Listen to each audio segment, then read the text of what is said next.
संकेत है कि कुछ बड़ा होने जा रहा है गुरुपुत्र।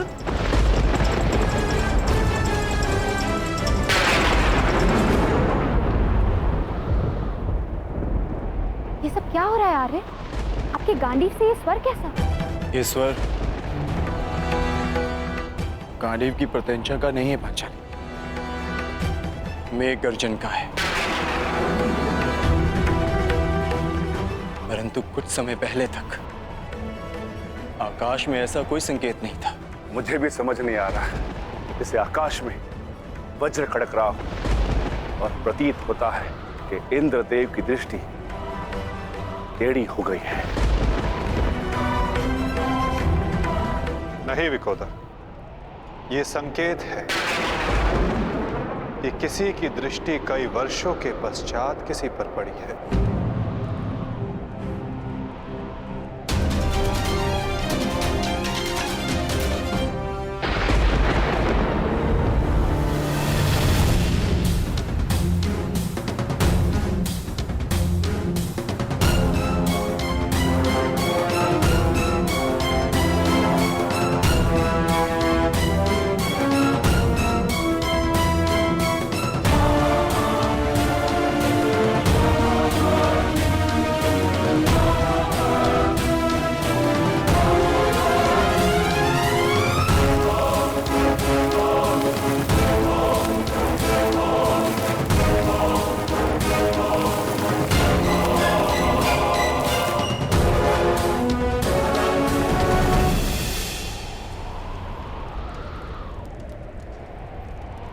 मेरा मंतव्य पूर्ण हुआ पुत्र।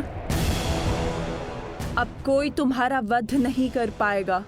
महादेव के आशीर्वाद और मेरे तप के प्रभाव से तुम्हारा संपूर्ण शरीर वज्र का हो गया है, जिसे क्षति पहुंचाना असंभव है।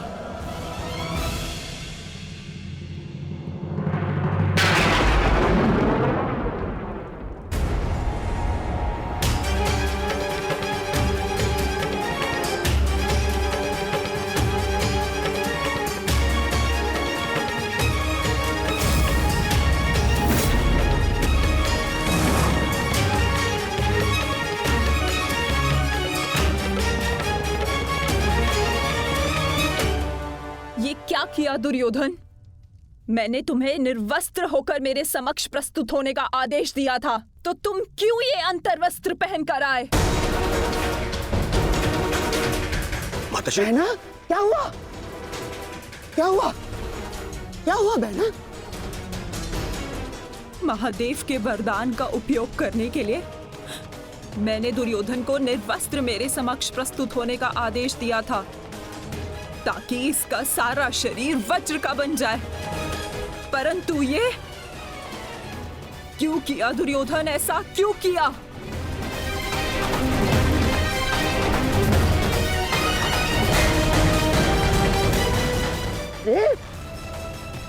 तुम कभी कभी बुद्धि का भी प्रयोग कर लिया करो।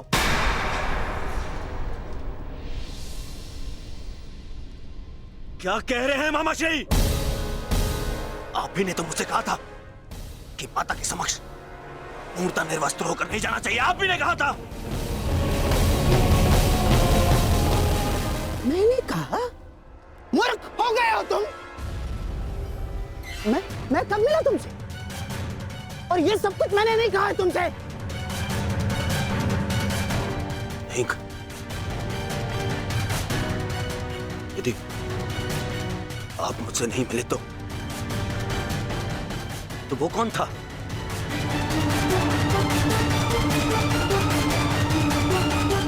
आपके पश्चात मुझे वो छलिया वासुदेव मिला था। वो छलिया कृष्ण।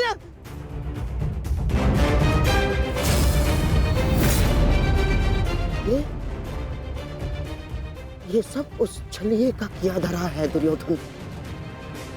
मैं यहाँ से चलकर जाऊंगा, माताश्री का आदेश है। परंतु यहाँ से महल तक का मार्ग बहुत लंबा है प्रभु, आपको कुछ पहनना होगा। परंतु आप इस भांति अर्धनग्न अवस्था में। मेरी माता का आदेश है माता पिता के आदेश का अक्षरशः पालन करना कोई आपसे सीखे युवराज। माता के समक्ष यूं अवघड़ बनकर जाओगे? लो, इसे अंगवस्त्र बनाकर धारण करो। जब आपकी माता ने अपने समक्ष आपको नग्न अवस्था में आने का आदेश दिया है, तो फिर आप ये पहनकर क्यों जा रहे हैं? उस अवस्था में जाइए जिस अवस्था में आपको आपकी माता ने बुलाया है।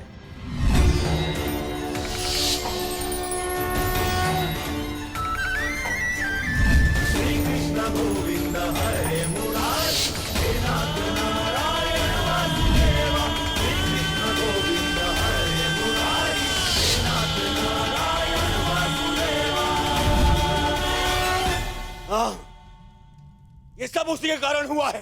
मैं उसे नहीं छोड़ूंगा, मैं उसे जीवित नहीं छोड़ूंगा, जीवित नहीं छोड़ूंगा मैं उसे। बहना, बहना, मुझे ऐसा लगता है कि अभी भी समय शेष है। एक बार मेरे होने वाले सम्राट को पुनः देख लो। दुर्योधन, उतारो तुम्हारी ये अंतर्वस्त्र, उतारो। अरे तुम समझ सकते।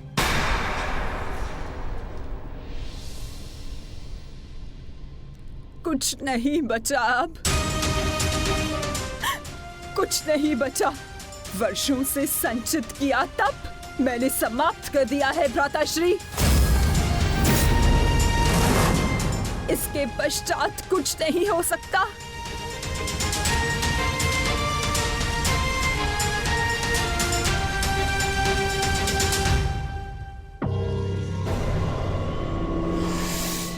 माता,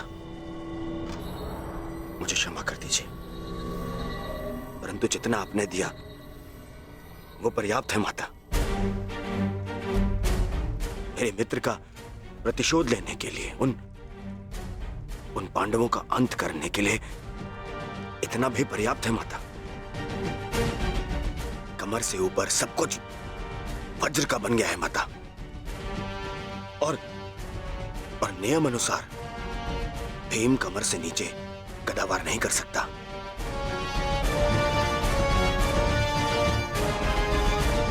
आप चिंता मत कीजिए माता।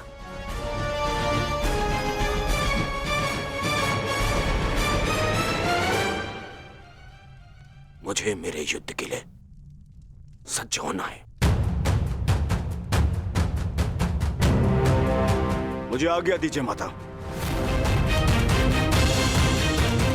मैं वचन देता कि मैं आपके इस आशीर्वाद को व्यर्थ नहीं जाने दूंगा। प्रणिपात माता। विजयी भव पुत्र, अवश्य ही तुम्हारी विजय हो।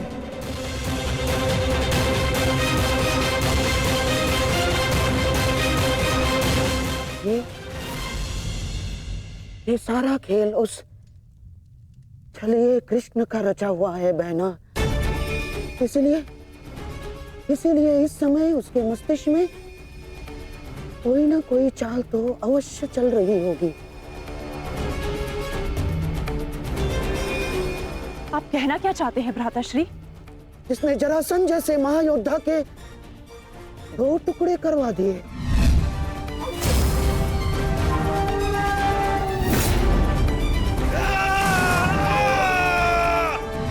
जिसने महामहिम भीष्म को उस शिखंडी का सहारा लेकर शरशैया पर लिटवा दिया,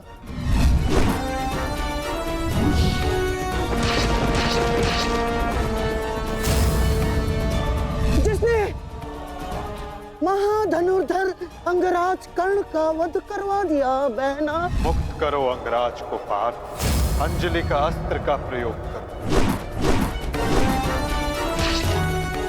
वही उद्धव, वही माधव, वही योगेश्वर, वही नटवर, वही छलिया। उसके मस्तिष्क में इस समय कोई ना कोई योजना अवश्य चल रही होगी। नहीं, इस बार मैं कृष्ण को कोई छल नहीं करने दूंगी। समय आ गया है। आज के महायुद्ध के लिए सज्ज हो जाओ।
ये गांडीव इतना भारी लग रहा है माधव कि उठा ही नहीं उठ रहा। हाँ माधव, ज्येष्ठ की मृत्यु के पश्चात शस्त्र भारी हो गए हैं। शस्त्र भारी नहीं हुआ है विकोदर, तुम्हारा मन भारी हो रहा है।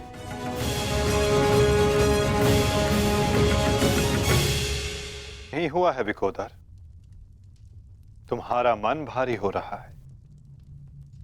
मन को हल्का करो, भुजाओं में बल स्वतः आ जाएगा।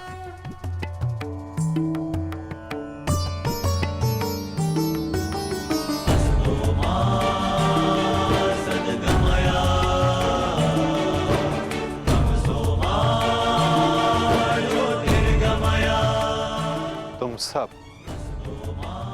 अपने ज्येष्ठ कर्ण के लिए उनके मन की इच्छा, उनके लक्ष्य को पूर्ण करके अपने मन को हल्का कर सकते हो। कर्ण के पश्चात अब तुम सबको उसके परिवर्तन के लिए ये युद्ध करना होगा।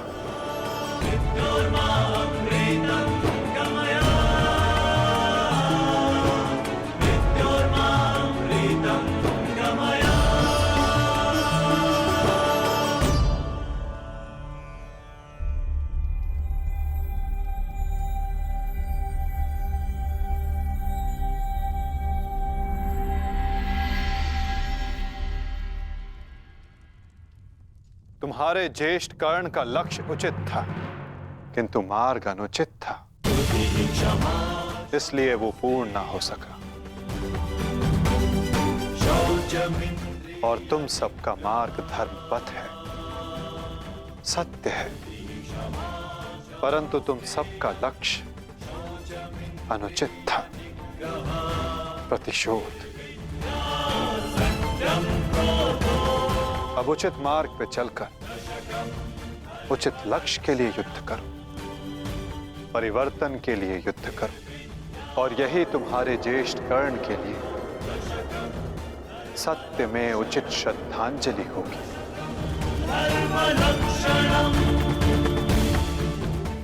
और परिवर्तन तब तक नहीं आ सकेगा जब तक दुर्योधन जीवित है।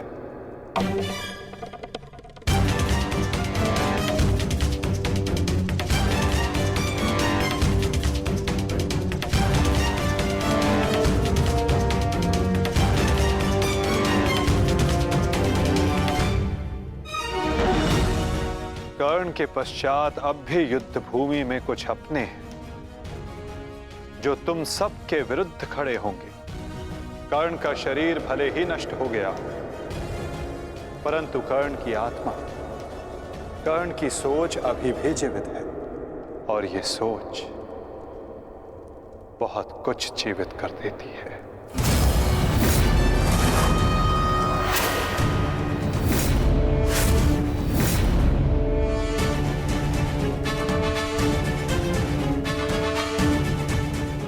युद्ध का 18वां दिन।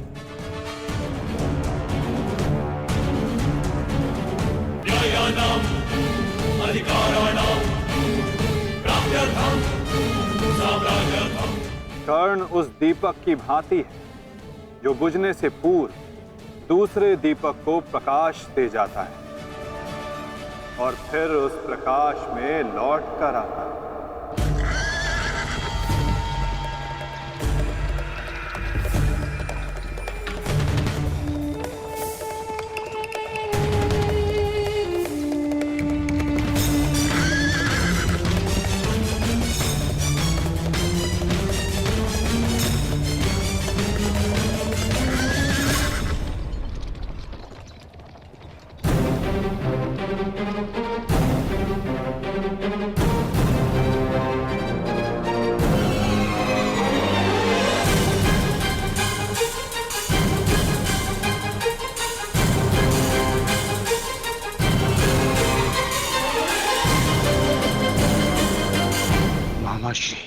शैल्य, कहा था ना पार्थ, इस युद्ध में कुछ और अपने होंगे जो तुम्हारे विरुद्ध खड़े होंगे।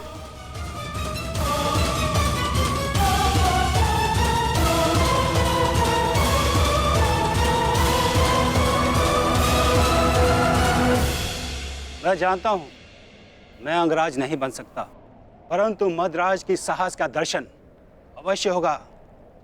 मैं वचन देता हूं, जो मैं सारथी बन के नहीं कर पाया वो अब मैं अपनी रथी के रथ पर आरूढ़ होकर अवश्य करूंगा। ये मेरा वचन है।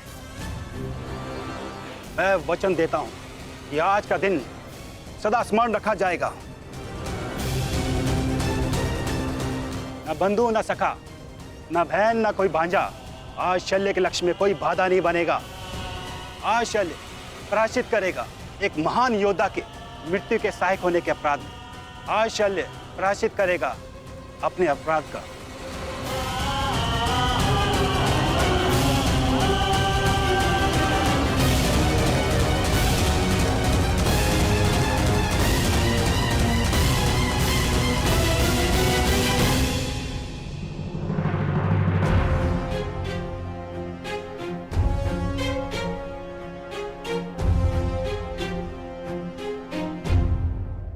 यदि ऐसा है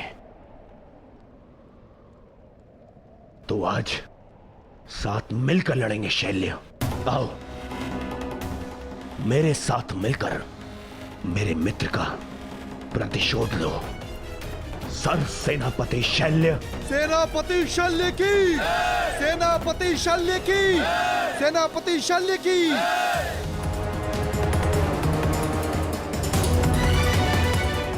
आज तुम बाण होगे और मैं ढाल।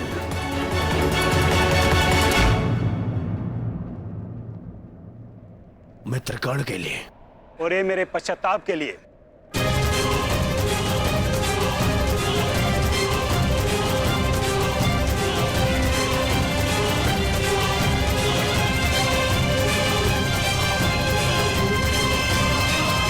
आक्रमण!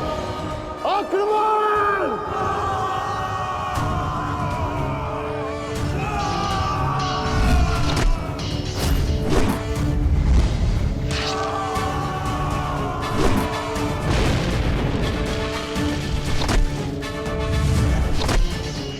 हे महारथी कर्ण के नाम,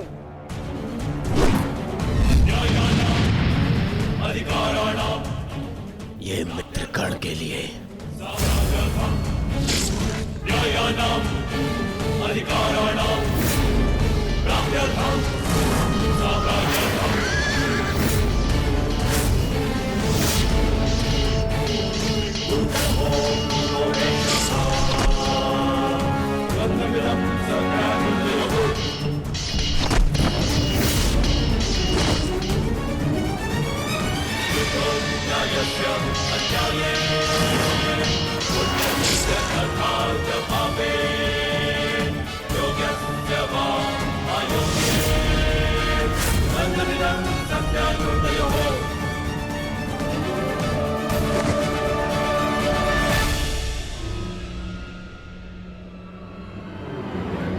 क्यों पार्थ, क्या कर पाओगे मद्रराज शैल्य के बल का सामना? रथ को मदर राज और दुर्योधन की ओर ले चलिए माधव।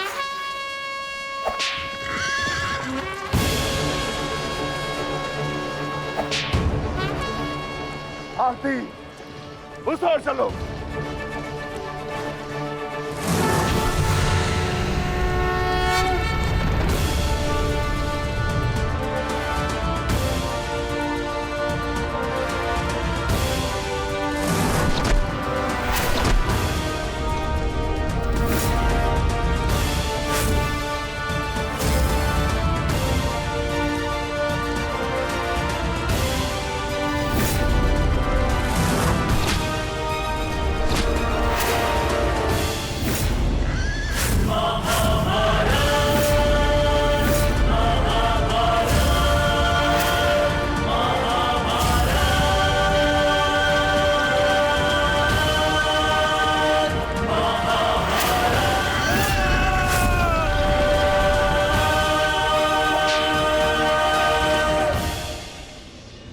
शत्रु पे प्रहार करने से पूर्व उसका बल और कौशल दोनों आंख लेना चाहिए। मूर्ख!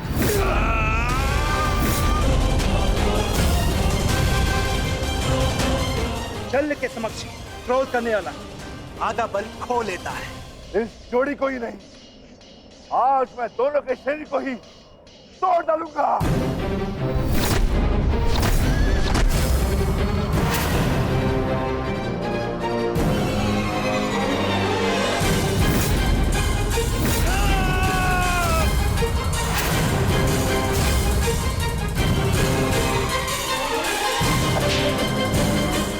निर्बल को हराकर कोई महायोद्धा नहीं हो जाता है मामा श्री शल्य। यदि साहस है तो मुझसे द्वंद कीजिए। भांजा कुछ मांगे तो मामा को दे देना चाहिए, ये उसका कर्तव्य है। और लाड भी जैसे तुम्हारी इच्छा अर्जुन।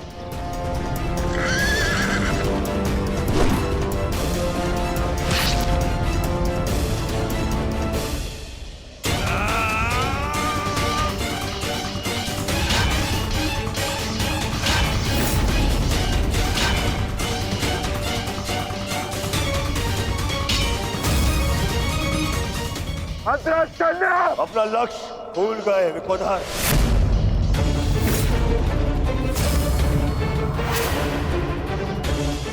मेरे 99 भाइयों के पश्चात मैं ही तो हूं तुम्हारा लक्ष्य। यार की जब मृत्यु आती है ना तो वो गांव की ओर भागता है। तुम्हें तुम्हारा अंत क्या खींच रहा है दुर्योधन? सावधान दुर्योधन!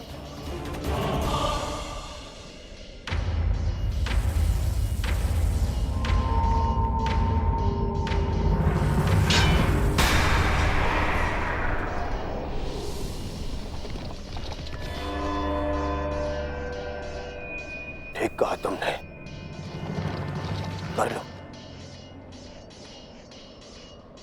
अपनी प्रतिज्ञा पूर्ण कर लो।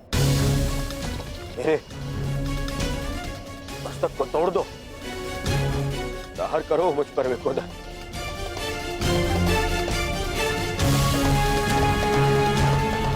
अभी वध कर दो मेरा।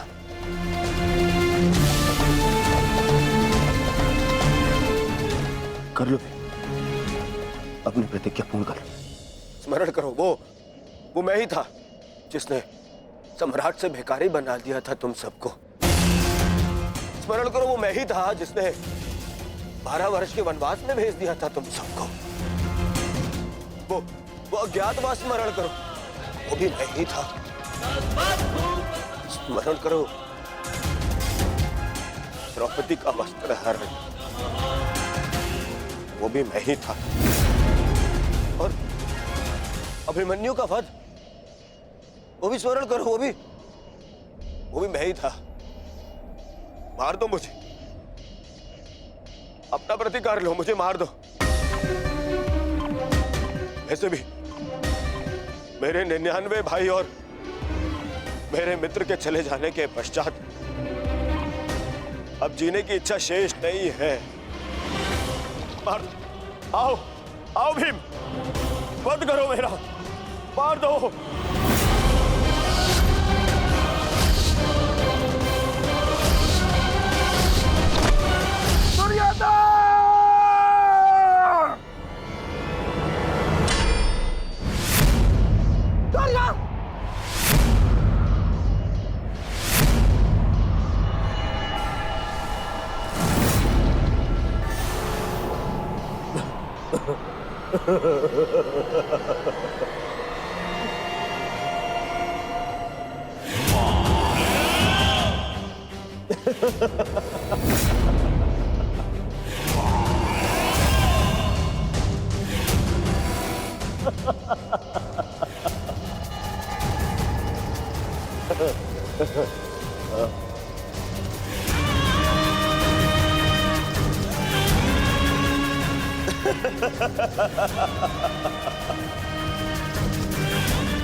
तुमने सुना नहीं भी, मैंने कहा 99 भाइयों और मेरे मित्र की मृत्यु के पश्चात जीने की इच्छा शेष नहीं है। यदि कुछ शेष है तो वो प्रतिकार की कामना, प्रतिशोध की इच्छा। आओ भीम, प्रहार करो मुझ पर। ऐसे ऐसे लोग हैं। अपने समस्त परिवार के ऊपर किए गए अपमान का प्रतिशोध ऐसे लोग हैं। ऐसे करोगे पूर्ण अपनी प्रतिज्ञा। प्यार करो, देखो ना ही मेरे पास कोई शस्त्र है और ना ही कोई दिव्यास्त्र। मेरे हाथ ही मेरे शस्त्र है और मेरा क्रोध ही मेरा दिव्यास्त्र। प्यार करो।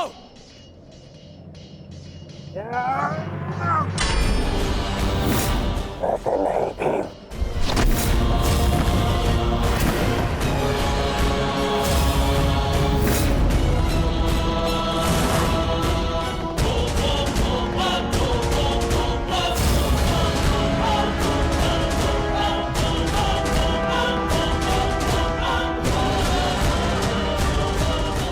वहां क्या देख रहे हो अर्जुन? सामने देखो, शत्रु तुम्हारे समक्ष खड़ा है। इतना सरल नहीं होगा तुम्हारे लिए ये द्वंद अर्जुन, क्योंकि ना मेरे गुरु का मुझे श्राप मिला है और ना ही इंद्र ने मुझसे कोई कवच छीना है और ना ही मेरे रथ का चक्र धरती में धंसा है। मैं कर्ण नहीं हूं जिसे अनीति में फंसा के मार डालोगे। मैं मद्राज चल हूं। अब दिखाओ अपना पराक्रम। कितने बड़े योद्धा हो तुम, कितने बड़े शूरवीर हो, कितने बड़े धनुधारी हो, दिखाओ।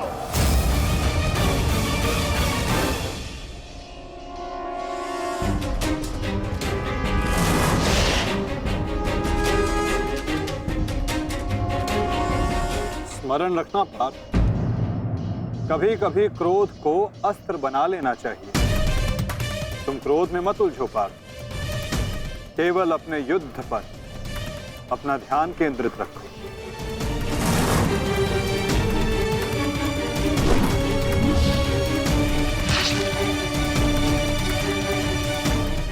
क्रोध हर समस्या का समाधान नहीं होता पार्थ।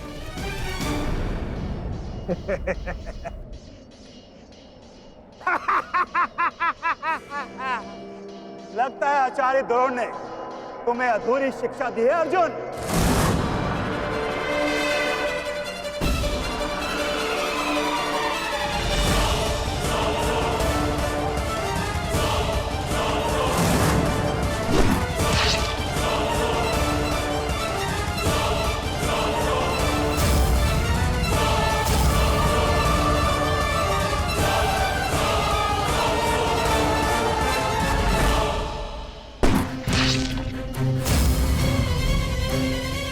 संयम पार्थ, संयम। अधीनता और क्रोध मद्रराज का तोड़ नहीं है पार्थ।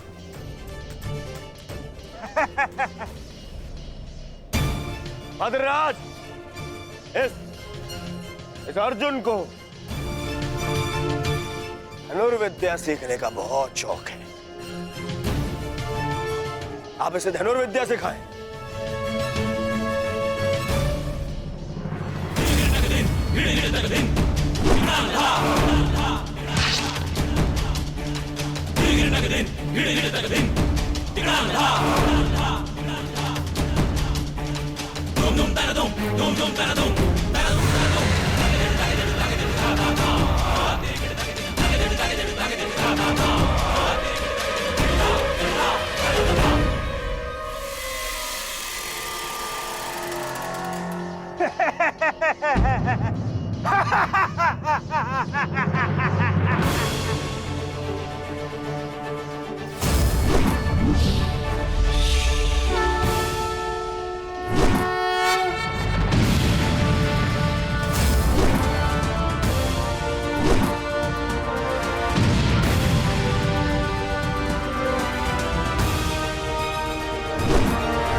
कहाँ भाग रहे हो अर्जुन? प्रणाम मामा श्री। क्या सारा लाज अर्जुन पर उड़ेल दोगे? नहीं भांजे भीम, तुम्हारे लिए भी बहुत शेष है। बहुत दिन हुए मल युद्ध किए। आओ।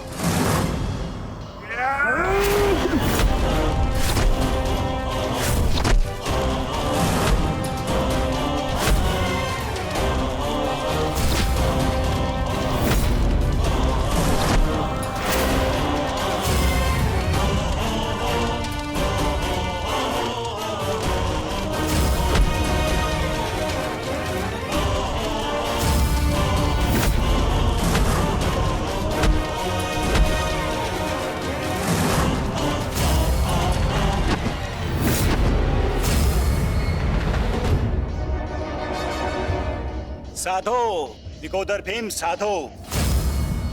अद्भुत बल है तुम्हारे भीतर, किंतु तुम्हें लगता नहीं कि तुमने देर कर दी। यदि ये बल उस भरी सभा में दिखाया होता तो भरी सभा में द्रौपदी का पान होने से तुमने बचा लिया होता भीम। अरे जब फसल ही जल गई तो वर्षा का क्या लाभ?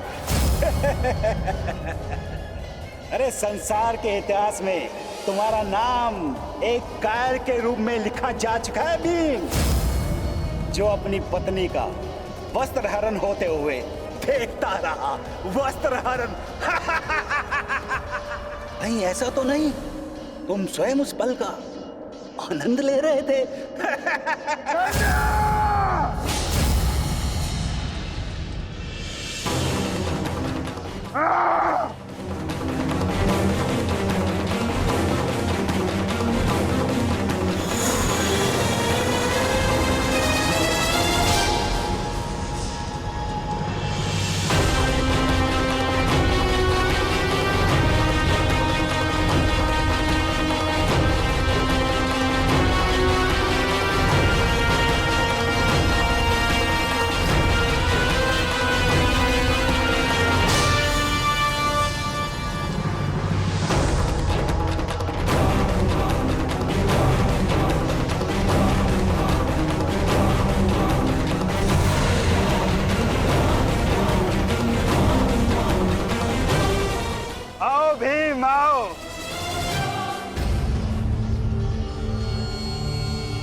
भीम आओ।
सारथी चलो।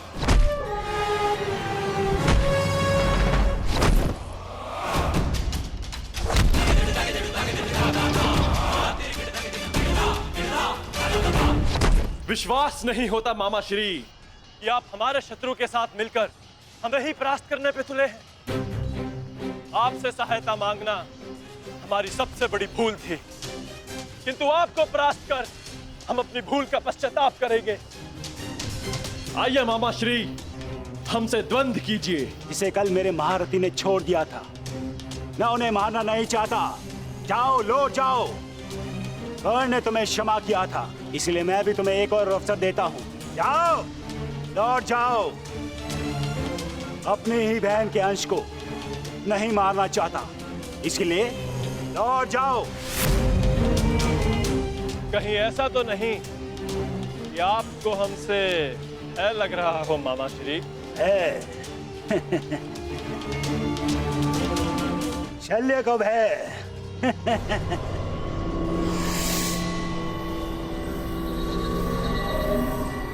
है और प्रहार क्या होता है, उसका ज्ञान आज तुम्हें हो जाएगा बांझे।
समाधि में बैठे मेरे गुरु पर प्रहार करने वाले हत्यारे,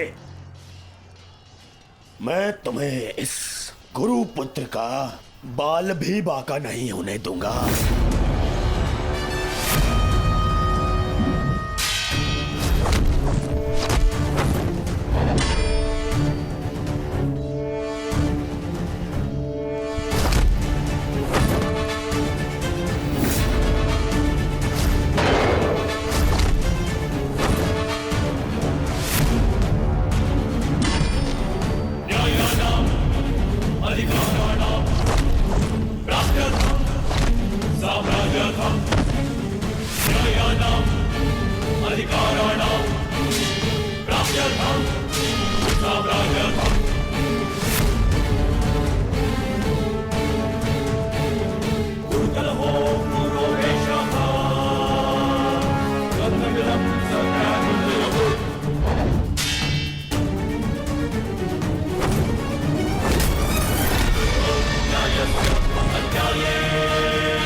भांजे हो, एक अवसर और देता हूं, उठाओ अपना शस्त्र और प्रहार करो।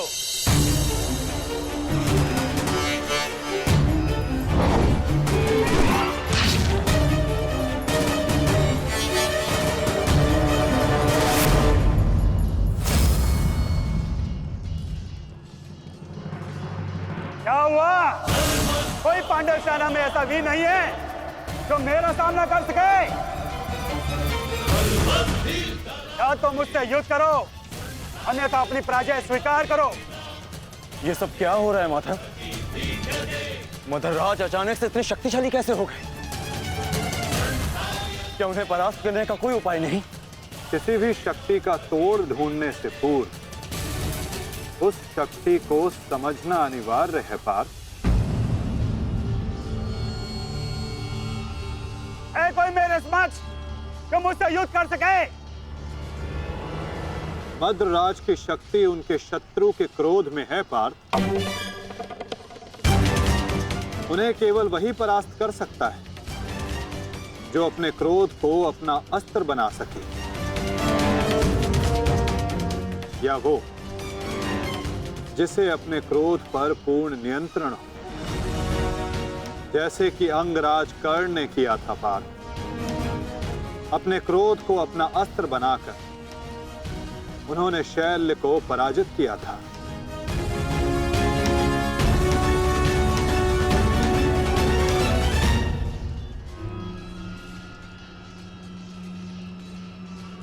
युधिष्ठिर, कदाचित तुम्हें ही अपने मामा को वैकुंठ लोक भेजना होगा।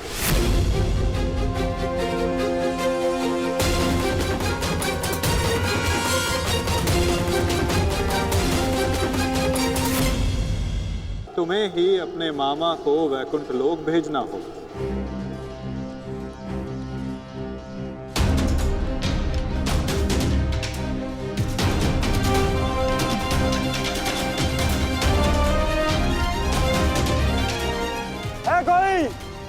है कोई मेरे समक्ष? मैं आपकी चुनौती स्वीकारता हूं मामा श्री।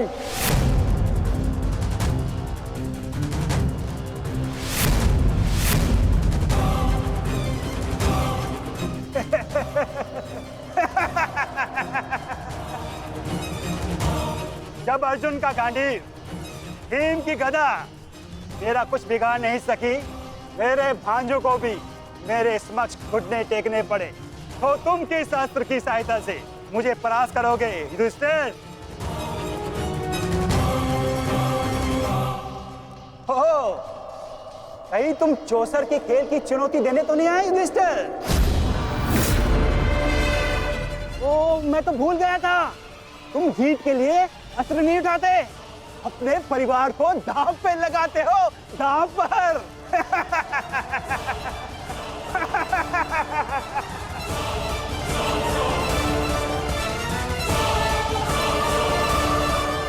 परंतु दांव पर किसे लगाओगे? पांचाली को तो तुमने बुलाया नहीं है?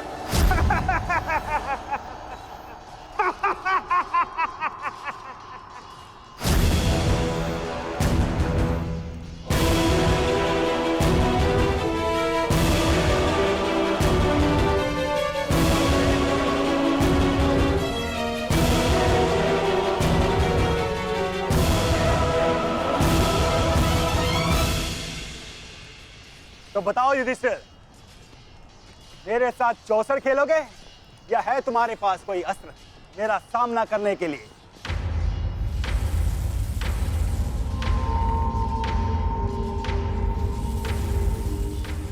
अस्त्र है मेरे पास। कैसा अस्त्र? शांति और सत्य।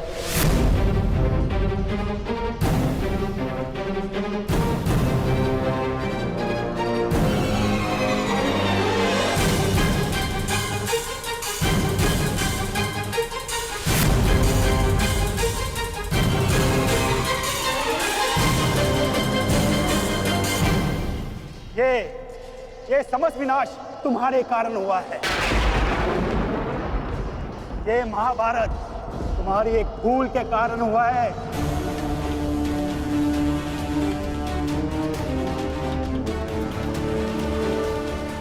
आपने उचित कहा मामा श्री।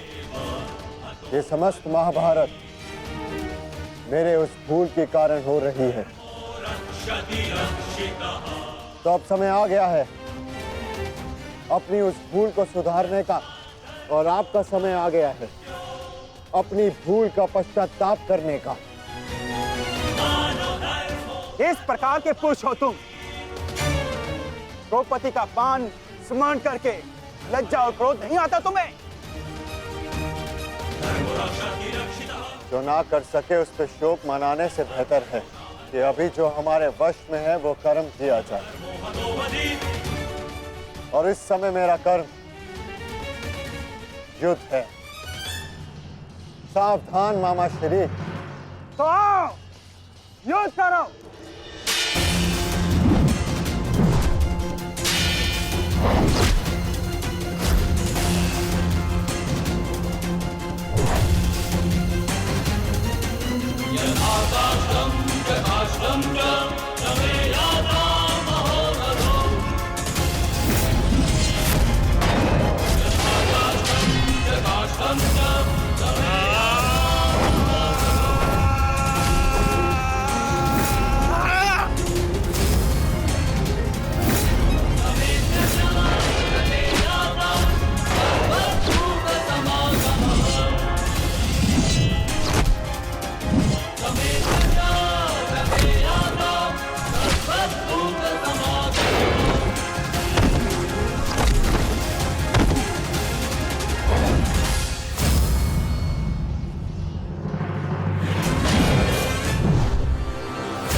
क्रोध का यही अंत होता है। मनुष्य का क्रोध मनुष्य को ही भस्म कर देता है। स्मरण है पाप, ये वही मामा थे जिन्हें विवश होकर कौरवों का साथ देना पड़ा।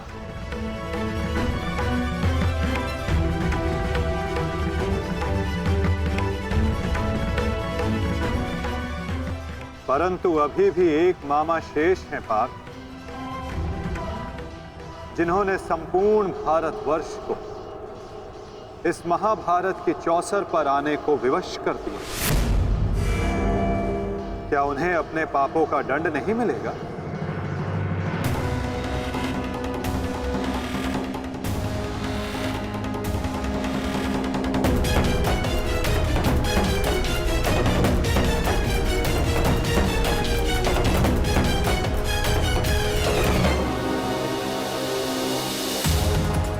अवश्य माता, गांधार राज को दंड अवश्य मिलेगा।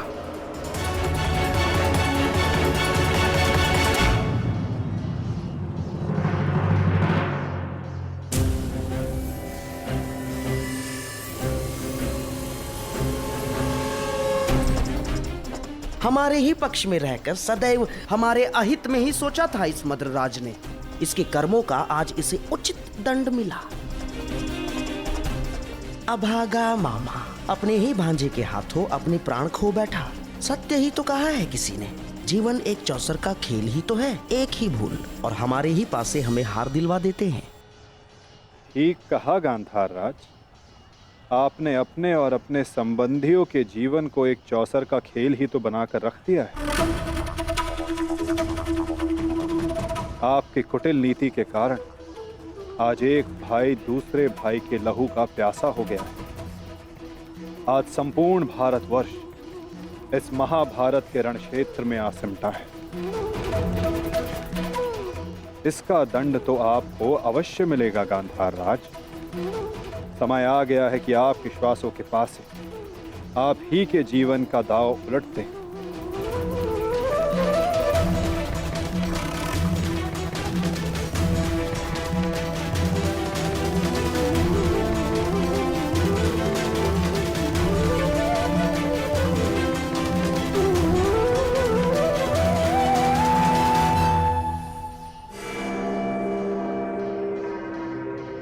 मद्रराज,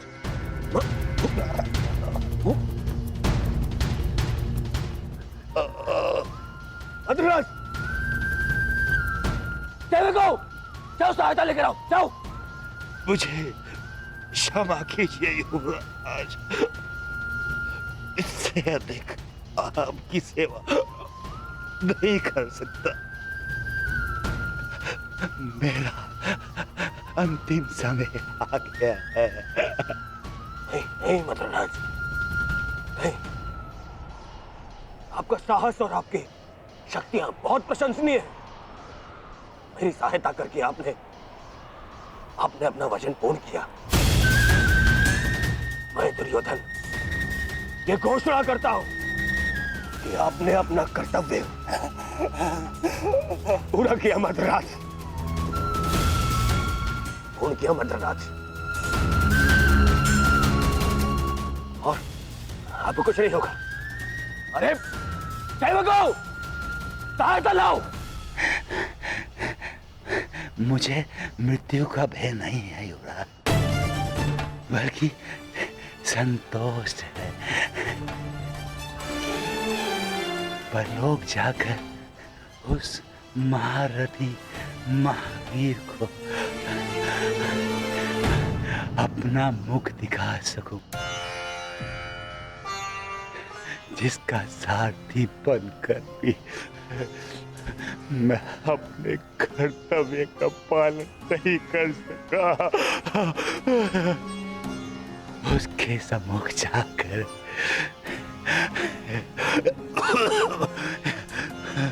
मैं कह सकूंगा कि उसका ये सारथी उसके परम मित्र के प्राणों की रक्षा करते करते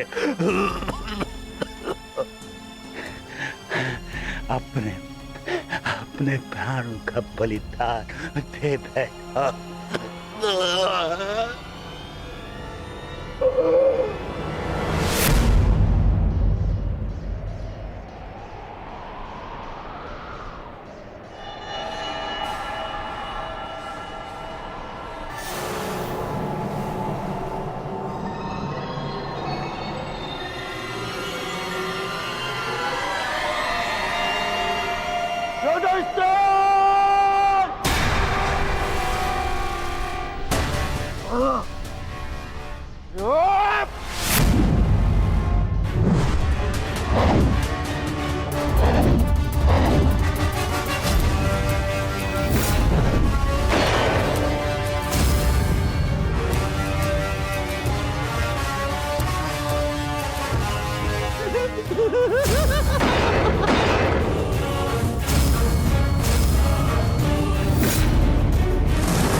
देखना संजय, देखना, आज सब कुछ हमारे पक्ष में होगा। पुत्र के समक्ष आज कोई भी नहीं टिक पाएगा, कोई भी नहीं। आप बिल्कुल उचित कह रहे हैं महाराज। युवराज दुर्योधन के पराक्रम का सामना आज कोई नहीं कर पा रहा है। उनका प्रत्येक प्रहार